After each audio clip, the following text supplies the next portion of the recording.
जरा सोचिए, आज से लगभग 2400 साल पहले एक ऐसा इंसान था जिसके विचारों ने विज्ञान, राजनीति और यहां तक कि हमारे रोजमर्रा के जीवन को भी हमेशा के लिए बदल दिया।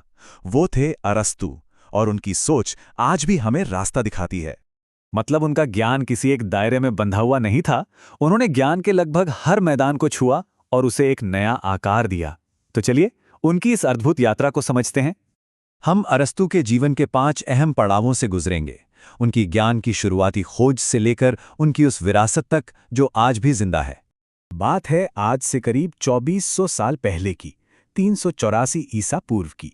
मैसिडोनिया के एक छोटे से शहर स्टेगेरा में अरस्तू का जन्म हुआ। उनके पिता एक शाही डॉक्टर थे और शायद इसी वजह से अरस्तू के अंदर बचपन से ही चीज़ों को बहुत बारीकी से देखने और उनके पीछे का कारण ढूंढने की एक आदत सी पड़ गई थी। माता पिता को खोने के बाद उनका पूरा ध्यान, बल्कि कहें तो जुनून, पढ़ाई बन गया और ज्ञान की यही प्यास उन्हें उनके छोटे से शहर से खींचकर उस दौर के सबसे बड़े नॉलेज हब एथेंस ले आई, जहां उनका बस एक ही सपना था, प्लेटो की मशहूर अकादमी का हिस्सा बनना। प्लेटो की अकादमी, सोचिए, वो उस समय की सबसे बड़ी यूनिवर्सिटी थी। अरस्तू ने यहां अपनी तेज बुद्धि और सीखने की लगन से सबको चौंका दिया। प्लेटो खुद उनसे इतने प्रभावित थे कि उन्हें अकादमी का दिमाग कहने लगे थे। अरस्तू अपने गुरु का बहुत सम्मान करते थे, इसमें कोई शक नहीं, लेकिन सच उनके लिए दोस्ती से भी बढ़कर था। जहां भी उन्हें लगता था कि प्लेटो की बात सही नहीं है, वो अपनी बात रखने से बिल्कुल नहीं हिचकिचाते थे। और यहीं से गुरु और शिष्य के रास्तों में एक बड़ा फर्क आया। प्लेटो की निगाहें आसमान की तरफ थी, जहां वो आदर्शों में सच को खोज रहे थे। वहीं अरस्तू की नज़र जमीन पर टिकी थी। उनका मानना था कि ज्ञान की शुरुआत तो हमारे अनुभव और हमारी इंद्रियों से होती है। मशहूर painting the school of Athens में ये अंतर बहुत ही खूबसूरती से दिखाया गया है। 20 साल, पूरे 20 साल एकेडमी में गुजारने के बाद भी प्लेटो की मौत के बाद उन्हें वो जगह नहीं दी गई जिसके वो हकदार थे। ये एक बहुत बड़ा झटका था। जिस जगह को उन्होंने अपना घर समझा था, वहीं उन्हें पराया महसूस हुआ और उन्हें एथेंस छोड़ना पड़ा। लेकिन देखिए, एथेंस से बाहर निकलना उनके लिए कोई अंत नहीं था। असल में ये तो एक नई शुरुआत थी।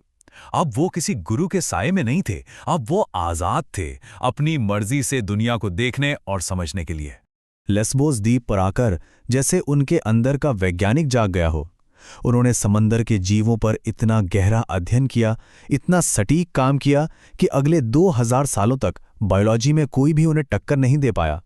और इसी के साथ वो दुनिया के पहले महान जीव विज्ञानी बन गए।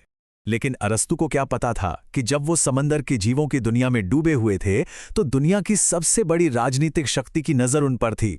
उन्हें दुनिया के सबसे शक्तिशाली साम्राज्य के राजकुमार का गुरु बनने का न्योता मिलने वाला था। तो ये दौर उनके जीवन का एक बहुत बड़ा टर्निंग पॉइंट था। उन्होंने एक दार्शनिक से एक राजा के शिक्षक तक का सफर तय किया और फिर एक विजयी गुरु की तरह एथेंस वापस लौटे।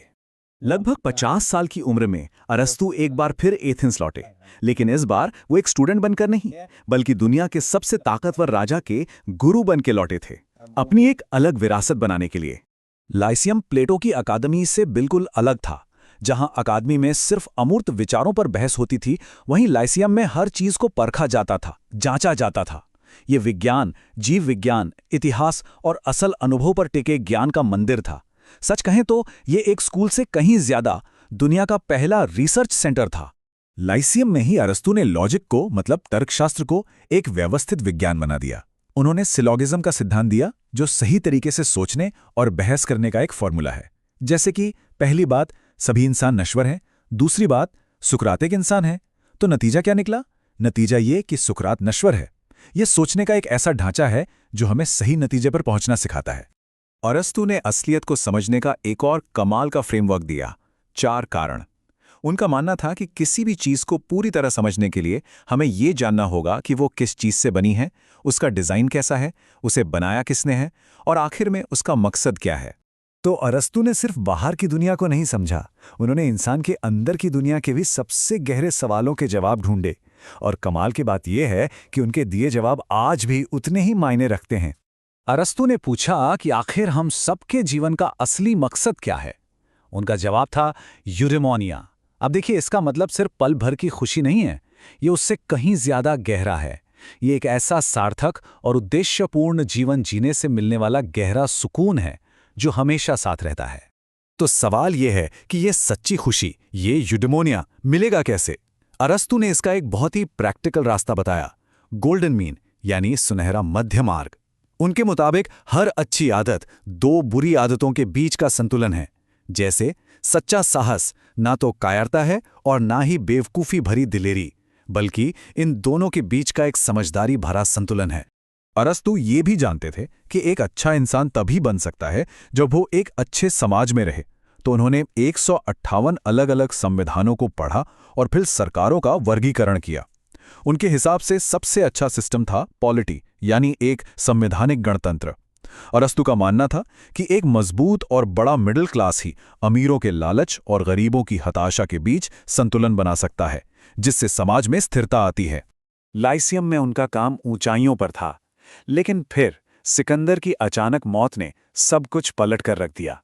एथेंस में मैसेडोनिया के खिलाफ नफरत की एक लहर दौड़ गई और अरस्तु उसका निशाना बन गए। उन पर झूठे आरोप लगा दिए गए।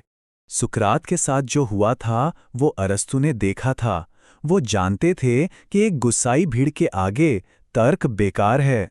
तो उन्होंने एथेंस छोड़ते हुए एक बहुत बड़ी बात कही, ताकि एथेंस के लोग दर्शन के खिलाफ दूसरा पाप ना कर सकें। पहला पाप वो सुकरात को मौत की सजा देके कर चुके थे। निर्वासन में जाने के सिर्फ 1 साल बाद ही उनका निधन हो गया। उनके लिखे ग्रंथ लगभग 200 सालों तक दुनिया की नज़रों से छिपे रहे, लेकिन जब उन्हें फिर से खोजा गया तो उन्होंने आने वाली सदियों के लिए पश्चिमी दुनिया की सोच की दिशा ही तय कर दी। आज भी हमारे सोचने के तरीके से लेकर हमारी राजनीति और विज्ञान तक सब पर अरस्तु की एक गहरी छाप है। अरस्तु की कहानी यही सिखाती है कि ज्ञान की कोई सीमा नहीं होती और कभी-कभी मुश्किलें ही नए रास्ते दिखाती हैं। उनका सुनहरा मध्य मार्ग का सिद्धांत आज भी एक बहुत जरूरी सवाल छोड़ जाता है। हमारी आज की इस दुनिया में जहां हर चीज एक्सट्रीम पर है, वो कौन सा संतुलन है जिसे पाना सबसे ज्यादा चुनौतीपूर्ण है?